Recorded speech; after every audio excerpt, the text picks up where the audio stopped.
BJP MLA Eleti Maheshwar Reddy Telangana ప్రభుత్వం తీరును తీవ్రంగా ఖండించారు. రేవంత్ సర్కార్ ఒంటెత్తు పోకడలపై ఫైర్ అయ్యారు.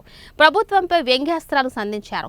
తాము మాట్లాడితే స్పీకర్ మాటిమాటికి బెల్ కొడుతున్నారన్న ఆయన శర్వాణి వేసుకున్న తమ మిత్రులు మాట్లాడితే ఏ రోజు బెల్ కొట్టలేదని సెటైర్లు వేశారు. అలా అయితే తాము శర్వాణీలు వేసుకుని వస్తామన్నారు. దీంతో సభలో నవ్వులు విరబూశాయి. అధ్యక్ష, మేము మాట్లాడితేనే బెల్లు కొడతారు అధ్యక్ష. మా పక్కన ఉన్న మా శర్వాణి వేసుకున్న మిత్రులు కొడితే మాత్రం ఏ రోజు కూడా మీరు బెల్లులు కొట్టరు అధ్యక్ష.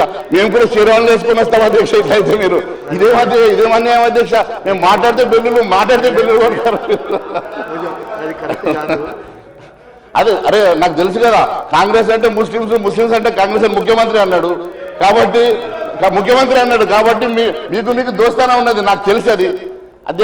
అధ్యక్ష మేము మాట్లాడితేనే బెల్లు కొడతారు అధ్యక్ష. మా పక్కన ఉన్న మా శర్వాణి వేసుకున్న మిత్రులు కొడితే మాత్రం ఏ రోజు కూడా మీరు బెల్లులు కొట్టరు అధ్యక్ష. మేము కూడా శర్వాణి వేసుకుని వస్తాం అధ్యక్ష. ఇట్లయితే మీరు ఇదేమన్యాయం అధ్యక్ష. మేము మాట్లాడితే బెల్లులు కొడతారు. అరే నాకు తెలుసు కదా, కాంగ్రెస్ అంటే ముస్లింస్ అంటే కాంగ్రెస్ ముఖ్యమంత్రి అన్నాడు కాబట్టి మీకు దోస్తానా ఉన్నది, నాకు తెలుసు అది. అధ్యక్ష